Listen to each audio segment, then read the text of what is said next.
बार बार आपसे कह रहा हूँ, कुछ भी इम्पॉसिबल नहीं है। सिर्फ कहते हैं सिर्फ हमारे दिमाग का सिर्फ फितूर होता है, सिर्फ हमारे दिमाग का फितूर होता है। हर एक चीज हम पहले से सोच के बैठ जाते हैं, मुझे ये चीज कभी नहीं आएगी। अब एक बात बताइए, अगर मैं बचपन में अगर बताऊं मैं आपको, तो मैं बचपन में मैथ से बहुत डरता था, बहुत ज्यादा लगता था। मतलब ऐसा होता था कि शायद मुझे कभी 33 मार्क्स पासिंग मार्क होता है 100 में से, और 10th के पेपर में भी, और 10th के पेपर बाद तो भैया मैथ्स मेरे को मिली नहीं, क्योंकि नंबर बहुत कम आया यूपी बोर्ड में। और यूपी बोर्ड की खासियत है कि अगर नंबर आपका कम होगा तो ऑटोमेटिकली आपको मैथ्स नहीं देते हैं, ठीक है। वो तो इसी वजह से भैया हम बायो की तरफ मेरे को जाना पड़ा, क्योंकि मैथ्स में नंबर कम आए थे। तो ये लग रहा था कि बस यार कि कैसे तैसे करके बस पास हो जाओ, बस हो गया, डर ऐसा।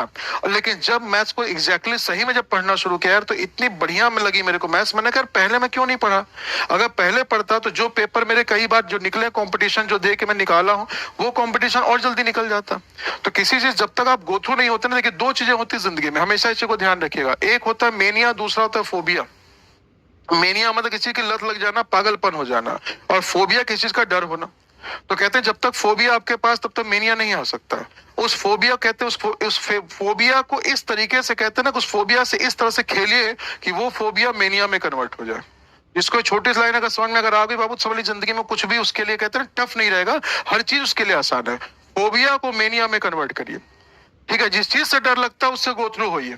जिस दिन उससे गो थ्रू ना शुरू हो जाएंगे, समझ लीजिएगा कि भैया जब जब जैसे आप उससे गो थ्रू होंगे, तुरंत समझ लीजिएगा कि वो आपका मेनिया में कन्वर्ट हो जाएगा। तो ये हमेशा ध्यान रखिएगा। हाँ बिल्कुल, चाहे आप उसको अब ये कह दीजिए कि डर के आगे जीत है, चाहे आप ये कहिए भैया कि डर के आगे जीत नहीं है, जिद्दी रहे, ये है वो है, दुनिया भर को जो भी आप कहिए, हम जिद्दी हैं तो सर हम फोबिया को मेनिया में बदल देंगे। ये सब कुछ हम ही करेंगे, कोई और आके नहीं करवाएगा भाई। तो ऐसे ही देखिएगा, जो चीज आपको टफ लगे उसको और पढ़िए।